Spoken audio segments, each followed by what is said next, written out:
구약성경 룻기 1장 1절로 18절 말씀을 보겠습니다. 여호수아 다음에 있죠. 여호수아 다음. 사사기 다음에 있죠. 462페이지. 사사기 다음에 사무엘서와 사사기 가운데 있습니다. 1장 찾으신 줄 알고 제가 1절 먼저 읽고 2절 읽으시기 바랍니다. 사사들이 치리하던 때에 그 땅에 흉년이 드니라. 유다 베들레헴의 한 사람이 그의 아내와 두 아들을 데리고 모압 지방에 가서 거류하였는데 그 사람의 이름은 엘리멜렉이요 그의 아내의 이름은 나오미요 그의 두 아들의 이름은 말론과 기럯이니 유다 베들레헴 에브라 사람들이더라. 그들이 모압 지방에 들어가서 거기 살더니 나오미의 남편 엘리멜렉이 죽고 나오미와 그의 두 아들이 남았으며 그들은 모압 여자 중에서 그들의 아내를 맞이하였는데 하나의 이름은 오르바요 하나의 이름은 루시더라. 그들이 거기에 거주한 지 10년쯤에 말론과 기론 두 사람이 다 죽고 그 여인은 두 아들과 남편의 뒤에 남았더라. 그 여인이 모압 지방에서 여호와께서 자기 백성을 돌보시사 그들에게 양식을 주셨다 함을 듣고 이에 두 며느리와 함께 일어나 모압 지방에서 돌아오려 하여 있던 곳에서 나오고 두 며느리도 그와 함께하여 유다 땅으로 돌아오려고 길을 가다가 나오미가 두 며느리에게 이르되 너희는 각기 너희 어머니의 집으로 돌아가라. 너희가 죽은 자들과 나를 성례한 것 같이 여호와께서 너희를 성례하시기를 원하며 여호와께서 너희에게 허락하사 각기 남편의 집에서 위로를 받게 하시기를 원하노라 하고 그들에게 입맞춤에 그들이 소리를 높여 울며 나오미에게 이르되 아니니이다. 우리는 어머니와 함께 어머니의 백성에게로 돌아가겠나이다 하는지라. 나오미가 이르되 내 딸들아 돌아가라. 너희가 어찌 나와 함께 가려느냐. 내 태중에 너희의 남편들 아들들이 아직 있느냐.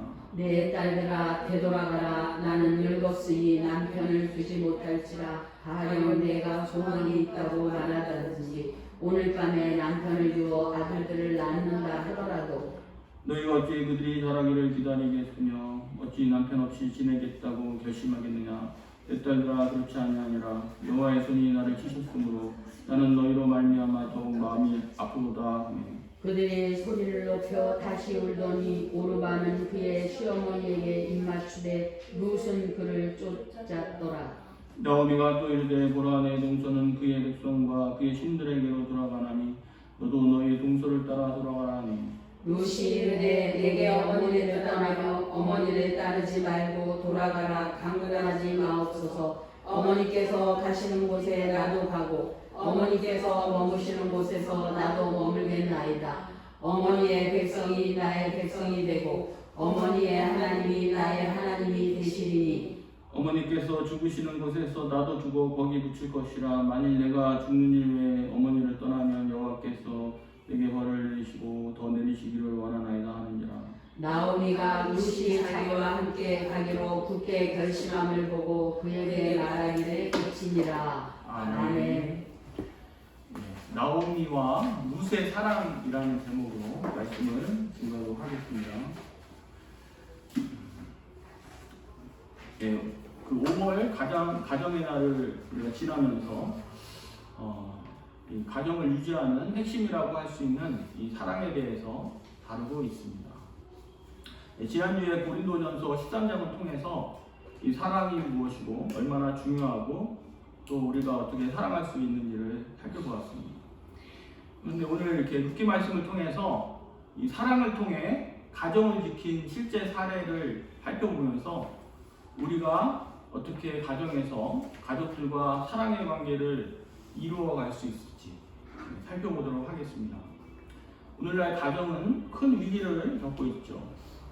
부부 간의 갈등, 부모 자식 간의 갈등, 형제 간의 갈등, 이 고부 간의 갈등 등으로 인해서 가정이 해체되거나 아니면 그 기능이 약화되고 있고 그로 인해서 1인 가족도 점점 증가하는 추세에 있습니다.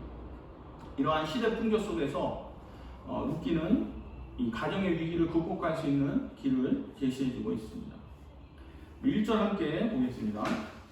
사사들이 치리하던 때에 그 땅에 흉년이 드니라. 유다 베들레헴의 한 사람이 그의 아내와 아론을 데리고 모압 지방에 가서 거론하였는데. 아멘.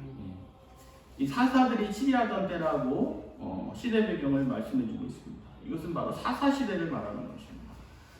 사사 시대가 룻기의 배경인데, 이 사사 시대는 좀 생소하신 분들도 있겠지만 이 이스라엘 역사에서 그 한 시대를 말하는 것입니다. 이스라엘이 이 BC 1450년경에 출애굽을 하지 않습니까? 그때 출애굽을 하는데 출애굽하고 나서 방에서 40년을 살아요. 그러고 나서 40년 후에 가나안 땅에 들어가게 되죠. 그 가나안 땅에 들어가서 이제 그 400년 동안의 기간이 있는데 기간을 이제 지내게 되는데, 이때가 바로 사사 시대입니다. 그리고 사사 시대가 지나서 왕이 그 등극을 하면서 이제 왕정 시대를 이루게 되거든요. 그러니까 출애굽 시대와 그 왕정 시대 중간에 끼인 시대가 바로 이 사사 시대예요. 이 사사 시대라 왜 사사 시대라고 그러냐면, 이 사사라는 사람이 통치하던 시대를 말하는 것입니다. 이 사사는 누구냐면, 이 한자로 그 스승사자하고 성리사자를 쓰거든요. 근데 영어로는 저지라고 그래요. 재판관. 그래서 이 사사가 무슨 일을 하냐면 이 재판하는 사람인 것입니다. 그러니까 평소에 평화로운 시기에는 재판을 하고, 전쟁이 날 때가 있잖아요. 전쟁이 날 때는 또 이 군사령관의 역할을 합니다. 그래서 사사들이 그렇게 해서 이스라엘을 400년 동안 재판을 하고 군사령관을 하면서 이스라엘을 통치했어요. 근데 그러고 나서 이제 왕이 등극하면서 왕정 시대로 넘어가는데, 왕과 사사의 차이는 뭐냐면, 왕은 세금을 걷고 국민 이 백성들을 좀 억압하고 군림하는 그런 성향이 있습니다. 그런데 사사들은 그 백성들의 삶에 참견하지 않아요. 재판해 주십시오 하면 재판해 주는 정도예요. 그러니까 그 뭐 세금 내라 이런 얘기 안 합니다. 사사는. 그래서 좀 이 백성들의 입장에서는 프리했죠. 왕정보다는 세금도 안 내도 되니까 굉장히 프리하고 별로 이렇게 참견하지 않으니까 프리했습니다. 그러다 보니까 좀 이 사사 시대가 문제가 많았어요. 그러니까 왕이 없고 왕을 두려워할 필요 없죠. 그러니까 그 사사 시대를 특징 있는 말이 뭐냐면, 왕이 없으므로 자기 소견에 옳은 대로 행했다, 이런 것이. 이런 말씀이 이 사사기를 읽다 보면 굉장히 많이 나오거든요. 그래서 사사 시대는 결국은 뭐냐면은 이 한마디로 말하면 자기 소견에 옳은 대로 행하는 시대. 다시 말하면은 자기 마음대로 사는 시대라는 거예요. 누가 억압하고 간섭하는 사람이 없으니까 편하죠. 그러니까 자기 마음대로 살게 되는 시대였던 것입니다. 그래서 사사 시대를 보면은 이제 한 사이클이 나타나는데, 그게 뭐냐면, 이 자기 마음대로 살다 보면 어떻게 됩니까? 주로 착한 일 하겠어요? 나쁜 일 하겠어요? 범죄하게 되는 것이죠. 범죄하게 되는 것이죠. 그래서 백성들이 범죄에 빠지게 돼요. 그러다 보면 하나님께서 범죄를 심판하시죠. 공의로운 하나님이시니까 그걸 갖다가 이제 심판하시고 징계하십니다. 그러면 또 어떻게 징계하시냐면, 뭐 기근이나 그 다음에 전쟁을 통해서 징계를 하세요. 막 이웃 나라에서 막 쳐들어와요. 그러면은 막 10년, 20년이고 그들의 지배를 받으면서 굉장히 식민 지배의 고통을 받게 됩니다. 그러다 보면 굉장히 백성들이 고통스럽잖아요. 그럼 어떻게 해요? 하나님 앞에 부르짖는 거예요. 하나님, 우리를 불쌍히 여겨주십시오. 도와주십시오 하면서 부르짖어요. 그러면 하나님께서 어떻게 해요? 사랑이 많으시니까 이제 도와주시죠. 구원해 주시는 것이죠. 그러면 이제 구원을 하나님께 구원을 받고 이제 한동안 평화가 계속이 돼요. 그럼 평화가 계속되다 보면은 다시 어떻게 돼요? 범죄하게 되는 것이죠. 그럼 범죄하면 다시 하나님께서 또 심판하면 다시 부르짖고, 그 다음에 다시 하나님이 구원하시고. 그래서 범죄, 그 다음에 징계, 그 다음 뭡니까? 구원, 그 다음에 다시 범죄. 이 네 가지 사이클이 계속 돌아가는 거예요. 400년 동안 계속 이렇게 돌아가는 것이 바로 사사시대의 특징이라고 볼 수가 있는 것입니다. 그래서 사사시대를 보면 대다수의 이스라엘 백성들이 신앙심도 없이 온통 이기적으로 살았습니다. 그러나 그 중에서도 소수의 그 하나님을 경외하며 하나님의 말씀에 순종하고자 하는 그러한 사람들이 있었어요.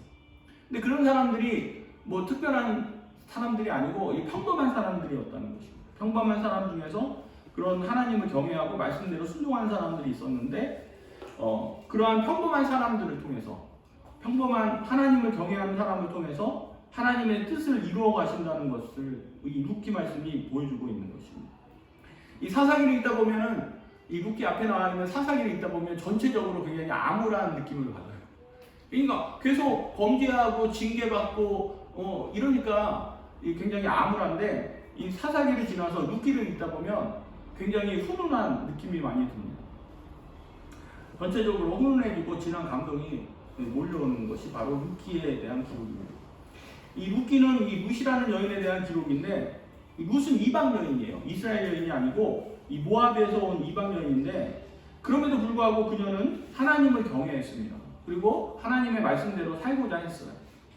그래서 그 결과 어떻게 됐냐면, 후에 여러분 다윗 아시죠? 다윗왕 유명한 사람 아닙니까? 그 다윗왕의 증조 할머니가 바로 이 룻이라는 거예요. 그러니까 굉장히 중요하게 다루는 인물인 것이죠, 룻이. 그래서 이 다윗의 족보에 이 룻이 기록이 되는 거예요. 그리고 뒤에 이 마태복음에 읽어보면 1장에 보면 누가 누구를 낳고 나오잖아요. 거기에도 룻이 이름에 등재가 되어 있는 것입니다. 그러니까 이 룻은 그 당시에 구원받지 못할 이방인이었는데도 불구하고 하나님을 사랑하고 순종함으로 말미암아 정말 하나님께 구원받았을 뿐만 아니라 그 다윗의 족보에 오르는, 그리고 메시아의 족보에 오르는 그런 영광을 누리게 된다는 것입니다. 이것이 바로 이 룻기의 내용인 것입니다. 그래서 어떤 신학자가 이렇게 표현했어요. 룻기를 사사기와 그 사무엘서라는 딱딱한 조개 껍질 사이에 끼어 있는 진주다 이렇게 묘사하고 있습니다. 그러니까 이 사사기나 이 사무엘서 읽어보면 막 전쟁 사건이 많아요. 전쟁이 많고 굉장히 이렇게 좀 암울한 느낌들이 많이 드는데, 이 룻기는 그렇지 않죠. 훈훈한 이 며느리와 그 시어머니와 며느리의 훈훈한 사랑 얘기가 많이 이렇게 다루어지고 있고, 읽으면서 굉장히 훈훈한 느낌을 받게 되는 것입니다. 그럼 이제 지금부터 본격적으로 룻이라는 이방 여인이 어떻게 그 성경에 등장하고 다윗과 예수님의 족보에 들어가게 되었는지 살펴보도록 하겠습니다. 이야기의 시작은 이스라엘 땅에 닥친 기근과 그 한 가정이 그 기근을 피해서 이 모압 땅으로 이민을 가는 것으로 시작하고 있습니다. 이 사사시대에 이스라엘 땅에 기근이 들었는데 그 기근이 상당히 심각했던 것으로 보입니다. 그래서 베들레헴에 살던 한 가정이 기근을 견디지 못하고 모압이라는 이웃나라로 잠시 피신을 가게 되었던 것입니다. 그때 그 기근이 얼마나 심각했는지를 보여주는 말씀이 있는데, 물론 드러내놓고 말씀해주고 있지 않지만 이렇게 암시하는 말씀이 있어요. 몇 가지 단서를 보여주고 있는데, 이 추정해 보면 상당히 심각했던 것으로 보입니다. 이 베들레헴이라는 곳에 지명이 나오잖아요. 이 베들레헴이 그 지명의 뜻이 있어요. 이 베들레헴을 왜 베들레헴이라고 지었냐면, 이 베들레헴을 분해 보면 베이트와 레헴으로 이렇게 분해가 되는 거예요. 이 베이트가 뭔지 아세요? 집이라는 뜻입니다. 집. 그리고 레헴은 떡이라는 뜻이에요. 떡집이라는 뜻이에요. 떡집. 그러니까 베들레헴에 떡집이 많았다는 거예요. 왜 떡집이 많았겠습니까? 거의 곡창지대예요. 그래서 식량이 많이 나가지고 그 떡이 많이 생산이 돼가지고 떡집이 많았어요. 그러니까 이 굉장히 풍요로운 땅이 베들레헴인 거예요. 그래서 예수님이 왜 베들레헴에서 태어나셨습니까? 예수님이 그 생명의 떡이잖아요. 그래서 그 떡과 관계 있는 분이 예수님이기 때문에 베들레헴에서 태어나신 거예요. 근데 그러니까 베들레헴은 굉장히 풍요로운 땅이었는데, 이 기근을 견디지 못할 정도, 그 베들레헴이 기근을 견디지 못할 정도였으면 이스라엘이 아주 기근이 심했다는 것을 알 수가 있는 것입니다. 그리고 2절 한번 보겠습니다. 2절. 그 사람의 이름은 엘리멜렉이요 그의 아내 이름은 나오미요 그의 두 아들의 이름은 말론과 기돈이니 유다 베들레헴 에브라 사람들이더라. 그들이 모압 지방에 들어가서 거기 살더니. 아멘. 그 가장의 이름이 누구라고요? 엘리멜렉. 그래서 엘리멜렉은 이 이름이 다 뜻이 있어요. 하나님은 왕이다 이런 뜻이에요. 이 멜렉이 왕이거든요. 엘은 하나님이고 하나님은 왕이시다. 그러니까 굉장히 신앙적인 사람이라고 볼 수가 있는 것이죠. 일단은 그 다음에 그의 아내 이름이 나옴이죠. 오늘 이렇게 주인공 중에 하나가 바로 나옴입니다. 그 시어머니가 나옴이고, 그 두 아들이 있었는데 그 이름이 뭡니까? 말론과 기럯이라는 거예요. 두 아들이 있었는데, 이 말론과 기럯이 이름이 뜻이 뭐냐면, 말론이라는 뜻은 병약하다는 뜻이고요. 기럯이라는 의미는 쇠약하다는 뜻이에요. 근데 이 애들이 태어날 때 병약하고 쇠약했다는 말이에요. 근데 왜 애가 병약하고 쇠약했을까요? 짐작해보면 그때 기근이 심해서 산모가 아무래도 영양이 결핍되어 있었다고 봅니다. 너무 먹을 게 없어가지고 그 정도로 기근이 심각했다는 거죠. 그러니까 산모가 못 먹으니까 이 태아도 건강하지 못한 상태로 태어났다는 것입니다.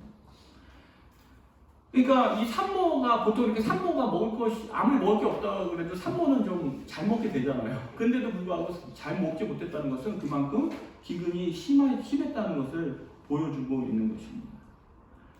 그래서 기근이 굉장히 오래됐기 때문에 그만큼 많은 백성들이 고통을 받았다는 것입니다. 그러면 여기서 한 가지 생각해 봐야 될 것이 기근이 심각했던 이유가 뭐냐, 원인이 어디에 있느냐는 것을 생각해 볼 필요가 있습니다. 원래 이 땅이 어떤 땅이에요? 가나안 땅이.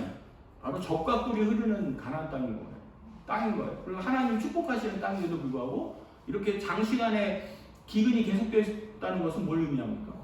이 땅이 범죄했다는 걸 의미합니다. 그래서 하나님께서 범죄한 이스라엘 백성들에 대해서 하나님의 심판이 있었다는 것으로 우리가 생각해 볼 수가 있는 것입니다. 아까 사사시대의 특징이 뭐라고요? 왕이 없어서 자기 소견대로 행하고, 그 다음에 범죄하면 하나님의 징계가 있고, 징계하면 구원하시고, 다시 범죄하고, 이런 것이 이렇게 사이클로 이루어진다고 그랬죠. 그래서 하나님께서는 이 범죄한 이스라엘 백성들을 징계하시기 위해서 바로 이 기근이라는 그 회초리를 두신 것입니다. 그래서 요즘도 이상기후가 많지 않습니까? 태풍도 많이 불고 굉장히 아프리카 같은 데 가면 기근이 굉장히 심하잖아요. 그래서 그게 이유가 뭐예요? 인간의 교만함, 인간의 탐욕에 의해서 자연이 파괴되면서 그렇게 기근이 심한 거 아니겠습니까? 이상기후라는 거. 그래서 보면은 이 성경과 일맥상통하는 부분이 있어요.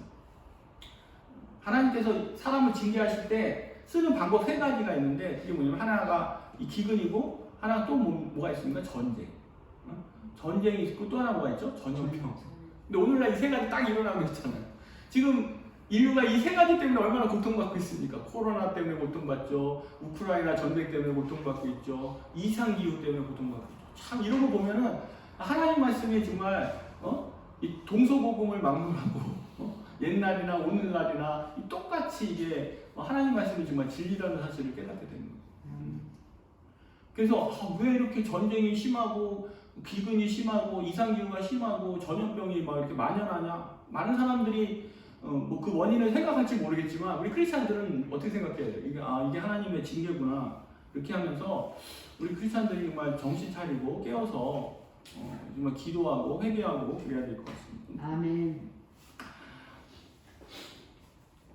그래서 이 기근을 당한 백성들이 빨리 정신을 차리고 회개를 해야 되지만, 하지만 이스라엘 백성들은 좀처럼 회개하지 않았고, 그래서 기근은 점점 길어졌던 것입니다. 그로 인해서 백성들의 고통도 심해지고 산모가 먹을 것조차 얻기 힘든 이러한 상황으로 악화가 됐던 것입니다.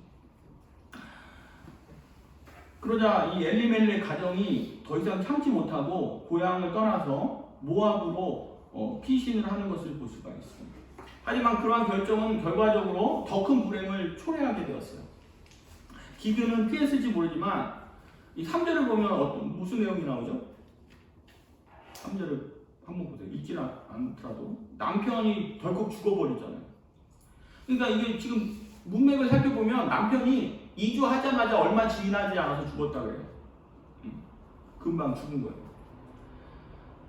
그리고 4, 5절을 보면 10년 후에는 무슨 일이 있었습니까? 10년 후에 아들이 다 죽었어요. 예, 아들이 다 죽어버렸죠. 그래서 아들이 그 전에 결혼하긴 했는데 아들이 2명이 다 죽어버렸어요. 시어머니하고 그래서 2며느리만 남게 되었습니다. 정말 이 청천벽력 같은 이러한 일들이 발생한 거예요. 굉장히 어떻게 보면 어떻게 더 망할 수 없을 정도로 가장 망한 정말 막장으로 내려갔다 그러죠 우리. 막장으로 가는 그러한 인생이 되어버렸습니다.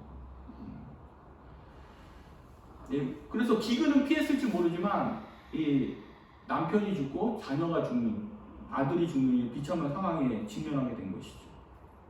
그래서 여기서 우리가 생각해 봐야 될 것이 있습니다. 아무리 힘들고 어려워도, 어려운 일이 생기더라도 하나님이 주신 이 약속의 땅을 함부로 떠나면 안 된다는 것입니다. 하나님께서 어려움을 주신 이유가 다 있어요. 그 뜻을 생각하지 않고 인간적인 방법으로 벗어나려고 하면 반드시 안 좋은 결과를 초래하게 된다는 것입니다. 아멘. 근데 이게 지금 이 누세 엘리멜렉 가정뿐만 아니라 이 앞에 창세기도 보면 아브라함도 이 가나안 땅으로 이주를 하는데 거기서 이제 가나안 땅에 들어가니까 기근이 닥쳤어요. 그러니까 아브라함이 어디로 가요? 애굽 땅을 가잖아요. 풍요로운 애굽 땅으로 가서 좀 기근을 피해보자고 이렇게 이사를 갔는데 거기서 무슨 일을 만납니까? 자기 아내를 뺏기게 되죠. 이 바로가 거기 애굽 왕 바로가 이 사라를 보고서 너무 예쁜데 하면서 자기 아내를 삼고 싶다고 그래서 뺏어가지 않습니까? 그래서 하나님이 간신히 막아주셔가지고 어떻게 이렇게 수습해서 다시 돌아오는데, 그래서 이 가나안 땅을 떠나면 함부로 하나님의 약속하신 땅을 어려움이 있다고 떠나면 안 된다는 것을 보여주는 거예요. 다윗도 그랬어요. 다윗도 사울을 피해서 이렇게 도망다니는데 너무 힘드니까 이 블레셋한테 도망가 버려요. 그러니까 거기 가서 또 죽을 뻔하죠. 도망갔다. 그래서 하나님이 선지자를 보내서 야 너 다시 돌아가 이렇게 하면서 다시 돌아오고 그러는데, 전체적인 성경의 맥락에서 보면 아무리 힘들고 어려웠더라도 하나님이 주신 기업을 함부로 떠나면 안 된다는 것입니다. 아멘. 물론 어떤 때는 하나님께서 약속의 땅을 떠나라고 하시는 때도 있었어요. 그건 극히 예외적인 것이고 그 일반적인 것이 아닙니다. 우리가 하나님의 사인이 없이 섣불리 움직이면 안 되는 거예요. 그래서 오늘날 하나님이 주시는 기업은 뭐죠? 하나님께서 우리에게 주시는 기업이 어떤 것이 있겠습니까? 가정이나 직장이나 교회 같은 거. 우리가 직장이나 가정이나 이 교회 생활 하다 보면 반드시 어려움을 만나게 되죠. 가정에 분란이 생길 수도 있고, 또 직장이나 사업이 어려워질 수도 있습니다. 직장에서 사업이 어려워진다거나 나를 힘들게 하는 사람이 생길 수도 있죠. 또 교회에서도 막 이렇게 분쟁이 생길 수도 있는 것입니다. 이렇게 평탄하게 그냥 이렇게 쭉 가는 법은 별로 없어요. 항상 어려움이 생기기 마련인 것입니다. 그렇다고 그 어려움을 벗어나려고 다른 곳으로 옮긴다면 더 안 좋은 결과를 초래할 수 있다는 것입니다. 우리가 기존에 하나님이 주신 기업을 옮기는 것이 하나님의 뜻이라면 하나님은 그에 합당한 사인도 보여주실 것입니다. 우리가 기도할 때 그걸 위해서 기도해요. 하나님 내가 여기서 떠나야 됩니까 말아야 됩니까? 그래서 그걸 기도하고 하나님 만약에 옮기라고 사인을 주시면 옮길 수 있는 것이고, 하나님이 아무 사인도 주시지 않는다면 그냥 이렇게 참고 견디라는 거예요. 참고 견디는 것도 지혜인 것입니다. 우리가 함부로 내 생각대로 자기 소견에 옳은 대로 행하면 안 되고, 하나님의 뜻이 어디 있는가 그것을 우리가 묻고 그것을 또 캐치해서 순종하는 자세가 필요하다는 것입니다. 오늘날 발생하는 많은 가정의 위기들, 이러한 위기들이 왜 발생합니까? 대부분 이 불순종에 기인한다고 볼 수 있습니다. 하나님을 경외하지 않고 자기 소견에 옳은 대로 행하다가 가족 간의 갈등을 빚는다든가 이웃 간의 갈등을 당한다든가 이렇게 할 수 있는 것입니다. 우리가 하나님의 뜻을 찾고 순종할 수 있다면, 순종해 나간다면 갈등은 현저히 줄어들게 될 것입니다. 6절을 우리가 같이 보겠습니다. 6절. 그 여인이 모압 지방에서 여호와께서 자기 백성을 돌보시사 그들에게 양식을 주셨다함을 듣고 이에 두 며느리와 함께 일어나 모압 지방에서 돌아오려 하여. 아멘. 남편과 아들들을 졸지에 잃고 고통스럽게 살아가고 있던 나오미에게 기쁜 소식이 들려왔습니다. 하나님께서 마침내 오랜 기근을 끝내시고 하나님의 백성들에게 양식을 주셨다는 소식이었어요. 그것을 이제 듣게 되었습니다. 하나님께서는 가나안 땅에 있는 백성들뿐만 아니라 가나안 땅을 떠나 고통당하고 있는 나오미와 그 가족들도 불쌍히 여기시고 이 구원의 손길을 내미시는 것입니다. 이렇게 하나님은 죄 때문에 우리를 힘들게 하시고 고통스럽게 하시기도 하지만 언젠가 때가 되면 반드시 찾아오시고 구원해 주신다는 것입니다. 구원의 기쁜 소식을 듣고 나오미는 이 약속의 땅으로 다시 돌아갈 것을 결정하는 것입니다. 이것이 나오미의 신앙이죠. 나오미가 우리가 기쁜 소식, 복음을 들었을 때 우리가 어떻게 반응해야 돼요? 그걸 듣고 거기에 이제 순종해야 되는 것입니다. 돌아가는 것입니다. 이 가나안 땅으로 돌아간다는 것은 뭘 의미하는 거예요? 다시 회개하는 것을 말하는 거죠. 우리가 하나님의 말씀을 듣고 하나님께서 은혜 주시는 기쁜 소식을 들을 때 우리는 거기에 반응해야 되는 것입니다. 아멘. 우리 7절을 같이 보겠습니다. 있던 곳에서 나오고 두 며느리도 그와 함께하여 유다 땅으로 돌아오려고 길을 가다가 나오미가 다시 고국으로 돌아간다는 것은 결코 쉬운 일이 아니었을 거예요. 왜 그럴까요? 왜 쉬운 일이 아닐까요? 혼자 돼서요. 그렇죠. 쫄딱 망했잖아요. 잘 살려고 왔는데 남편도 죽었지, 자녀들도 죽었지, 완전히 망한 거 아니에요. 게다가 또 이방 여인을 그 며느리를 뒀지. 이게 별로 이렇게 좀 창피한 일이죠. 창피한 일. 고향으로 돌아가면은 정말 왜 저렇게 됐어? 뭐가 문제야 저 여자? 막 이렇게 입방아에 오를 거 아니에요. 감히 가기가 힘들 건데 이 기꺼이 나오미는 돌아가기로 결정을 하는 것입니다. 그래서 나오미가 결정하기까지 아마 가장 힘든 건 아마 자존심이었을 것 같아요. 자존심. 만약에 내가 그런 입장이라면 과연 돌아갈 수 있을까? 섣불리 그렇게 결정 내리기는 쉽지 않았을 것 같습니다. 이 자존심이 굉장히 상하는 일이거든요. 차라리 죽으면 죽었지 거기는 못 가겠다. 이런 게 보통 인지상정 아니겠습니까? 그러나 나오미는 자존심 다 버리고 기꺼이 돌아가기로 하는 것입니다.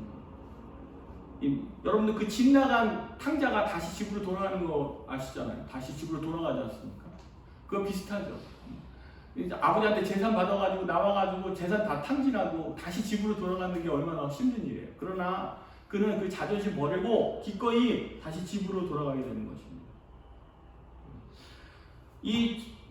자기 자존심 버리고 집으로 돌아갔더니 어떻게 됐어요? 탕자도 돌아가니까 놀라운 축복을 받았죠. 아버지가 막 야단도 안 치고 오히려 막 다시 이렇게 은혜를 주시잖아요. 우리가 여기서 알 수 있는 것은 이 자존심 때문에 우리가 손해를 볼 때가 많다는 거예요.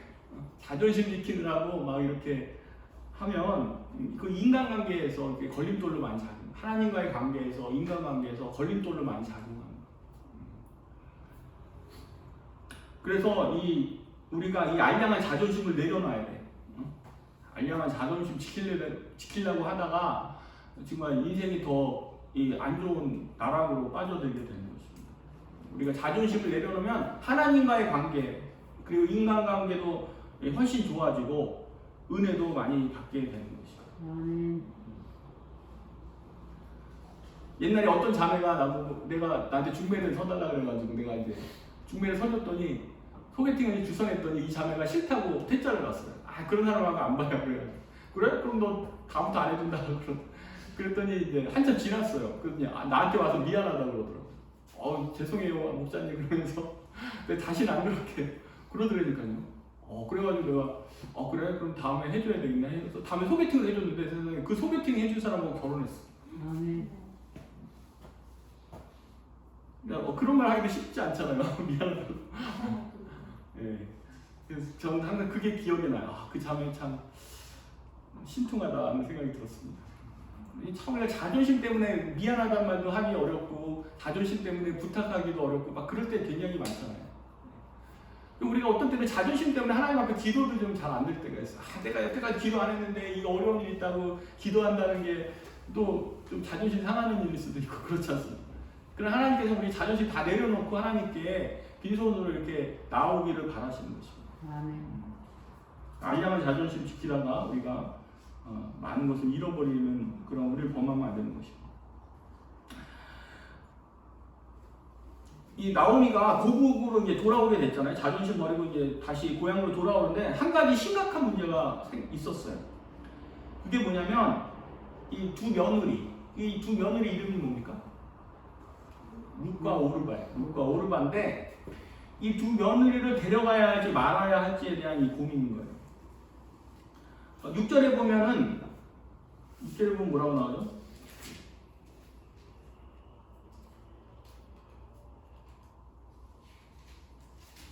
두 며느리와 함께 일어나 이렇게 말했습니다. 두 며느리와 함께 일어나 그러고 돌아오려 하여 그러잖아요. 그다음 7절에 보면은 뭐야? 있던 곳에서 나오고 그랬어요. 나오고. 근데 이게 우리 이 한글에서는 잘 구분이 안 되지만 여기는 인칭이 있어요. 인칭.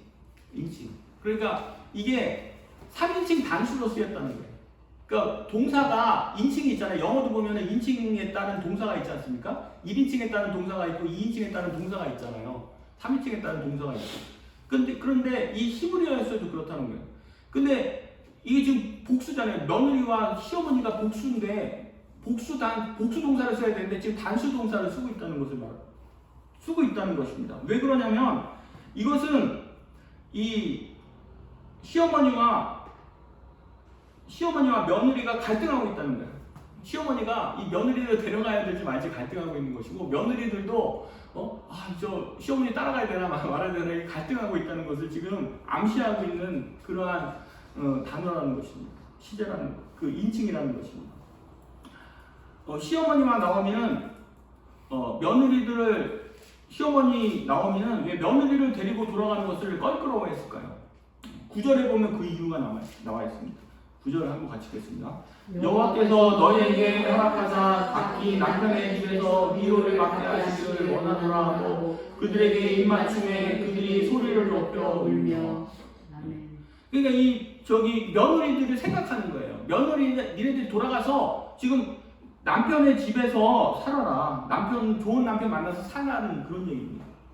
나를 따라가면 너희가 소망이 없다. 내가 너희를 재혼시켜줄 힘이 없고 가서 이방 땅에 가서 너희들한테 이방 땅인 이스라엘에 가서 너희들 누구를 만나서 결혼하겠냐 이렇게 하면서 너희들 거기 가서 소망이 없으니까 다시 집으로 돌아가서 좋은 남자 만나서 이렇게 행복하게 살라는 이러한 것입니다. 그러니까 나오미가 왜 이 며느리를 데려가기 힘들어했냐면은 그게 바로 이 며느리들 생각했다는 거예요. 불쌍히 여겼다는 것이죠. 나 같은 신부 만나가지고 평생 독수 공방하면 살면 어떡하나 이거 걱정했다는 거예요. 그래서 너무나 안타까워서 돌아가라고 이렇게 얘기하는 것입니다. 여러분들이 만약에 나오미 입장이라고 한번 생각해 보시죠. 아들도 죽고 남편도 죽고 만약에 쫄딱 망해 재산도 없고 그런 상황에서 지금 늙어가고 있어요. 그럼 며느리 보고 가라는 말이 나오겠어요? 아니면 간다 그래도 붙잡고 야 제발 내가 너희들 가면 난 누구를 믿고 사냐? 나를 좀 불쌍히 여겨달라고서 오히려 손목 잡고 매달려야 되는데 지금 가라고 하고 있는 거예요. 지금 며느리 지금 이 나오미도 참 대단하죠. 자신의 아내를 생각하는 것보다도 며느리들의 인생을 더 생각하고 걱정해 주는 것을 볼 수 있습니다. 자기 코가 석자인데 지금 굶어 죽기 딱 실상인데 지금 며느리 가면 완전히 혼을 다시 혼자 남는 거예요. 그런데도 불구하고 지금 이 며느리 보고 돌아가라고 하는 거예요. 너 가서 좋은 남자 만나서 행복하게 살아. 이것이 바로 이 시어머니의 마음인 것입니다. 이게 입 바른 소리가 아니에요. 이게 지금 이 문장을 살펴보면 굉장히 진심으로 이런 말을 하고 있는 것입니다. 얘네들이 어떻게 나오나 한번 볼까? 한번 돌아가라 그러면 어떻게 나오나 볼까? 이렇게 하는 게 아니에요. 시험하는 멘트가 아닌 거예요. 정말 이 며느리가 잘 되기를 바라는 그러한 마음에서 우러나와서 이 나오미가 지금 그렇게 하고 있는 것입니다. 정말 이런 시어머니 세상에 어디 있을까요? 거의 우리 어머니 같은 분이 아마 이런 시어머니가 아니었을 거예요. 이런 시어머니만 있다면 고부간의 갈등 절대 일어나지 않겠죠. 이런 시어머니만 있으면 고부간의 갈등 절대 일어나. 우리 이런 시어머니 만나도록 기도하시기 바랍니다. 우리 딸들 이런 시어머니를 만나.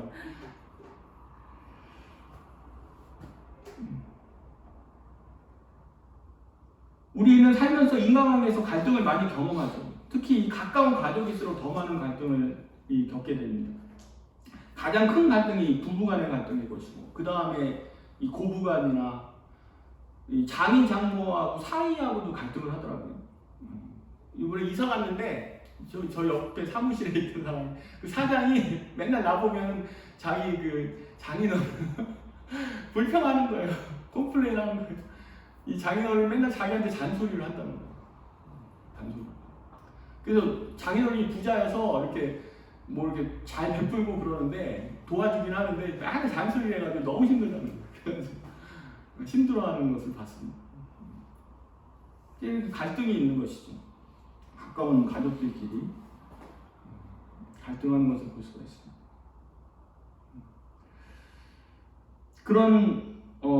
왜 그렇습니까? 항상 자기 입장에서만 생각하니까 그런 거 아닐까 생각이 됩니다. 부부가 상대방을 배려해주고 상대방의 입장에서 생각한다면 더 훈훈한 관계가 될 수 있을 것입니다. 근데 항상 그러지 않죠. 자기 입장에서만 사람이 생각하기 마련 아닙니까? 부모는 부모의 입장에서만 생각하고 자녀들은 또 자녀의 입장에서만 생각합니다. 남편의 입장에서만 생각하고 아내 입장에서만 생각하는 거 아니겠습니까? 그러나 이 나오미는 자기 입장에서 생각하지 않고 며느리 입장에서 생각해서 며느리들에게 돌아가라고 이렇게 하고 있는 것입니다. 굉장히 희생 정신이 이제 배어 있어요. 자기를 희생해서 내가 지금 죽어도 상관없다. 며느리들만 잘 되면 되겠다. 이렇게 생각을 하는 것입니다. 이러한 자세를 우리가 나오미에게서 배울 수가 있는 것입니다. 아멘. 시어머니 나오미가 며느리들을 왜 그렇게 생각하고 배려해 주었는지 그 이유도 살펴볼 필요가 있어요. 8절 우리 같이 읽겠습니다. 8절. 나오미가 두 며느리에게 이르되 너희는 각기 너희 어머니의 집으로 돌아가라. 너희가 죽은 자들과 나를 선대하는 것 같이 여호와께서 너희를 선대하시기를 원하며. 이 며느리를 처음 만났을 때 죽은 시아버지하고 남편들을 선대했다는 거예요. 죽은 시아버지와 남편들을 선대했는데 당시 이 나오미 가족들이 어떤 형태에 있었어요? 이방인들이었죠. 지금 난민이란 말이에요. 그러니까 우리나라로 말하면 지금 동남아 노동자들이 온 거예요. 아니면 저기 수단이나 이런 데서 난민들이 온 거예요. 근데 그런 사람들 보면 되게 싫어하잖아요. 배척하게 되고 왜 왔어 여기? 막 이렇게 할 텐데 이 며느리들이 룻과 오르바는 좀 불쌍하다 안 됐다 하면서 도와준 것 같아요. 선대했다는 거예요. 이렇게 배척하지 않고 따돌리고 왕따시키지 않고 이렇게 은혜를 베풀었다는 것을 볼 수가 있는 것입니다. 그럼 나오미는 그 며느리들에 대해서 기억을 하고 있는 거야. 그 며느리들의 그때 베풀었던 선대, 사랑을 기억하고 감사하고 있는 것입니다. 그래서 그 은혜를 지금 갖고 있는 거예요. 니네들이 지금 나한테 옛날에 해준 거 기억한다. 내가 그것을 생각할 때 너희들 다시 돌려보내주고 싶다 이렇게 얘기하고 있는 것입니다. 근데 그 나오미라고 그 며느리들이 다 좋은 것은 아닐 거예요. 10년 동안 살았잖아요. 근데 처음에는 비록 좋았어도 이렇게 같이 한 집에서 10년 동안 살면은 또 안 좋은 모습도 좀 많이 봤을 거 아니에요. 나오미라고 뭐 항상 그 룻이나 뭐 오르바가 다 좋았겠어요. 그럼에도 불구하고 그때 처음에 자기들한테 잘해줬던 것을 기억하면서 이렇게 지금 며느리들한테 감사하고 이 은혜를 베풀고 있는 거예요. 우리가 살다 보면 이 사람들과 갈등과 충돌이 이렇게 많이 생깁니다. 근데 그 이유 중에 하나가 뭐예요? 나쁜 점만 생각하는 거예요. 서운한 것만 생각하는 거예요. 잘해준 것도 있는데 그런 건 잘 기억을 안 해요. 왜 원수는 바위에 새기고 은혜는 물에 새긴다 그러잖아요. 잘해준 거는 금방 잊어버려요. 그래서 뭐가 남냐면 서운하게 해준 거, 자기한테 이 상처 준 것만 생각이 나는 거예요. 좋은 거는 금방 잊어버려요. 잘 생각이 안 나요. 그러다 보면 이제 그 사람한테 불평하게 되고 이제 그 사람과 이제 갈등이 생기게 되는 것입니다. 우리가 뭘 기억을 해야 됩니까? 이게 좋은 걸 기억을 해야 돼요. 잘해준 거 이런 것도 기억을 해야 됩니다.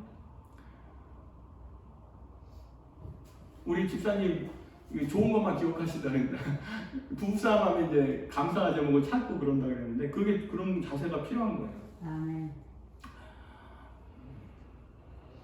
우리가 찾아보면, 인간관계에서 찾아보면 분명히 좋은 점이 있어요.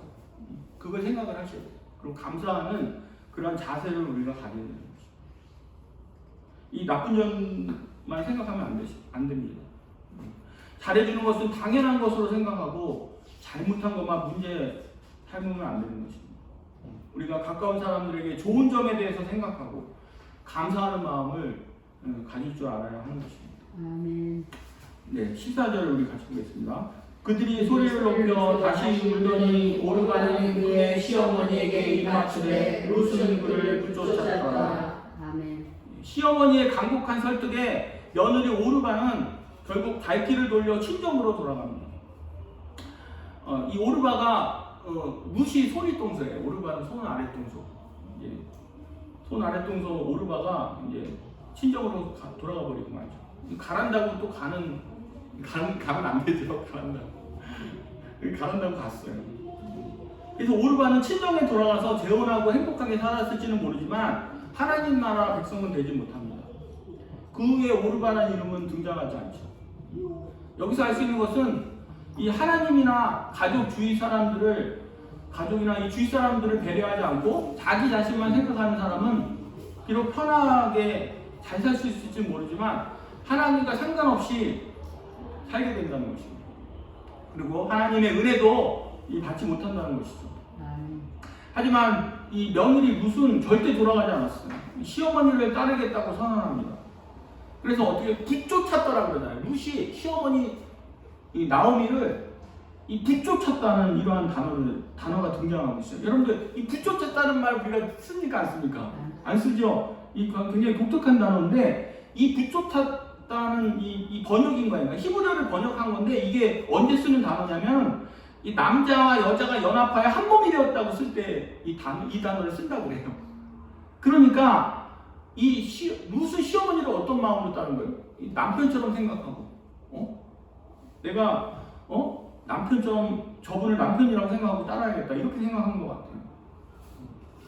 그래서 결코 어느 순간에 검은 머리가 퍼플이가 되도록 이렇게 해머한다는 것처럼 근데 시어머니가 죽는 데까지 내가 따라가겠다 이런 마음으로 지금 시어머니를 따르고 있는 것입니다. 이 룻은 어때요? 자기 인생에 별로 도움이 될 것 같지 않아서 시어머니 객관적으로 봐도 그렇죠. 무슨 재산이 있는 것도 아니고 시어머니가 자기가 이제 보나마 돌아가 보면 자기가 밥 해주고 설거지하고 빨래해주고 다 해야 되는데 뻔히 보이잖아요. 이 짐이 되는 거죠. 짐이. 그러한 짐 될 것 같은 늙은 시어머니를 이 남편처럼 생각하고 따라가겠다는 것입니다. 철저하게. 이것이 바로 이 룻이 결정한 것입니다. 자기를 희생해가면서 시어머니를 내가 이제 섬겨야 되겠다 이렇게 결정을 한 것입니다. 이런 자세로 정말 완전히 무슨 착한 며느리 상 그런 거 있잖아요. 그 상을 줘야 돼요. 이 룻에게. 이 16절로 17절 보겠습니다. 16절로 17절. 룻이 이르되 내게 어머니를 떠나며 어머니를 따르지 말고 돌아가라 강권하지 마옵소서. 어머니께서 가시는 곳에 나도 가고 어머니께서 머무시는 곳에서 나도 머물겠나이다. 어머니의 백성이 나의 백성이 되고 어머니의 하나님이 나의 하나님이 되시리니 어머니께서 죽으시는 곳에서 나도 죽어 거기 묻힐 것이라. 만일 내가 죽는 일 외에 어머니를 떠나면 여호와께서 내게 벌을 내리시고 더 내리시기를 원하나이다 하는지라. 아멘. 시어머니 나오미가 자신의 처지는 생각하지 않고 며느리의 앞날만 걱정하고 배려해 주었다면 며느리 룻은 아무런 비전도 없고 이 재산도 없는 늙은 시어머니를 생각하고 걱정해서 자신을 희생하면서까지 참 따라가고자 한 것입니다. 룻이 이렇게 시어머니를 따르고자 한 것은 단순히 시어머니를 불쌍히 여겼기 때문만은 아닙니다. 룻이 시어머니에게서 본 것이 뭡니까? 어머니의 하나님이 나의 하나님이 되실 것이다. 이렇게 고백을 하죠. 그러니까 결국은 그 어머니의 신앙을 본 거예요. 시어머니에게서 하나님을 본 것입니다. 아멘. 그 하나님을 발견하고 정말 하나님을 믿겠다고 이렇게 결단을 한 것을 우리가 알 수가 있습니다. 그 하나님을 자기도 믿고 그런 하나님을 믿도록 도와준 시어머니와 함께 하겠다는 것입니다. 만약에 하나님에 대한 신앙이 없었다면 룻도 동서 그 오르바처럼 이 친정으로 돌아갔을지도 몰라요. 여기서 우리는 인간관계에서도 믿음이 얼마나 중요한가 알 수 있습니다. 이 사람은 굉장히 믿기 힘든 존재지 않습니까? 그리고 더더욱 사랑하기는 더더욱 힘든 존재입니다. 우리가 그런데 그 사람을 믿고 사랑할 수 있는 이유는 뭐예요? 하나님을 믿고 사랑하기 때문에 그런 것입니다. 하나님을 믿고 사랑하기 때문에 우리가 또 그 사람을 믿고 사랑할 수가 있는 것입니다. 사람에게는 실망할 때도 많고 사람을 믿다가 손해볼 때가 많지만 대신에 하나님이 갚아주신다는 것입니다. 이것을 믿어야 돼요. 우리가 내가 비록 사람에게 속아서 손해를 본다 하더라도 믿는 것입니다. 왜? 내가 비록 손해봐도 하나님이 갚아주실 거예요. 내가 그 사람을 사랑했는데 그 사람에게 배반당할 위험성이 있어요, 없어요? 있죠. 그래도 불구하고 사랑할 수 있는 이유가 뭡니까? 하나님이 그것을 갚아주신다는 믿음이 있기 때문에 그런 것입니다. 아멘. 저도 이거 개척부회하고 하는 게 굉장히 위험한 거예요. 저도 사실 이게 리스크가 커요. 근데 제가 이걸 하는 이유가 뭡니까? 하나님께서 갚아주실 것을 믿기 때문에 아멘. 제가 하고 있는 거예요.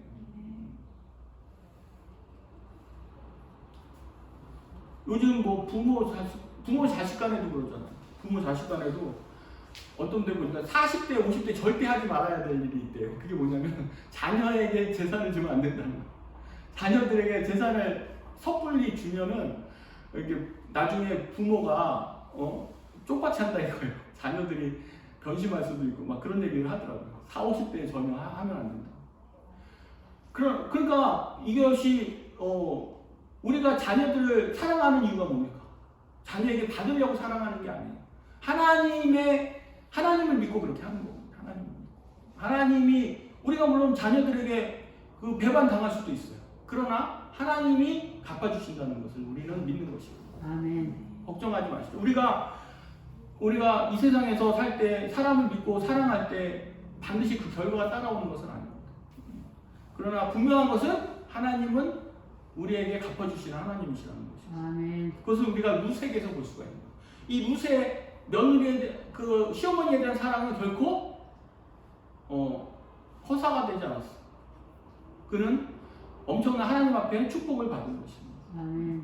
다윗의 증조 할머니가 되고 그리고 그로 말미암아 그 다윗의 족보에 오르게 되고 그리고 예수 그리스도의 족보에 오르게 되는 이러한 위대한 역사가 룻에게 나타났던 것입니다. 그렇게 위해서 룻이 바로 그 진실한 사랑을 그 시어머니에게 베풀었기 때문에 가능했던 것입니다. 아멘. 우리가 하나님 말씀대로 순종하는 것은 처음에는 이렇게 많은 희생이 따르고 손해가 따르는 것처럼 보이지만 반드시 하나님께서는 풍성한 몇십 배로 갚아주시는 하나님이시라는 것을 우리는 믿어야 하는 것입니다. 아멘. 이런 하나님을 믿고 여러분 담대하게 사랑하시고 담대하게 사람을 믿으시고 살아가시기 주님의 이름으로 축원합니다. 아멘.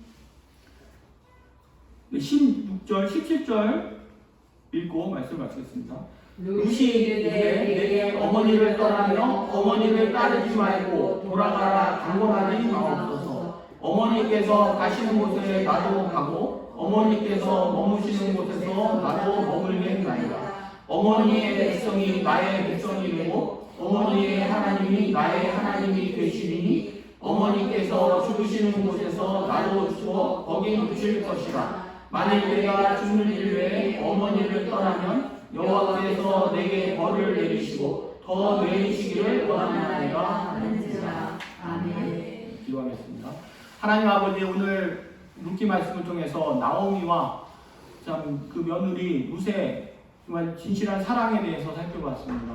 하나님 아버지, 우리가 이 세상 살아가면서 참 이 많은 어려움이 있고 힘들고 고통스럽지만 하나님 아버지, 우리가 그런 가운데서도 더욱더 하나님 말씀에 순종하게 하시고 하나님 말씀대로 우리 이웃 사람들을 사랑하고 사랑을 베푸는 저희 삶을 살게 도와주시옵소서. 그런 말미암아 더욱더 하나님의 사랑이 우리 안에 충만히 넘치는 그러한 인생이 되기를 간절히 원합니다. 아멘. 감사드리며 예수 그리스도 이름으로 기도하옵나이다. 아멘.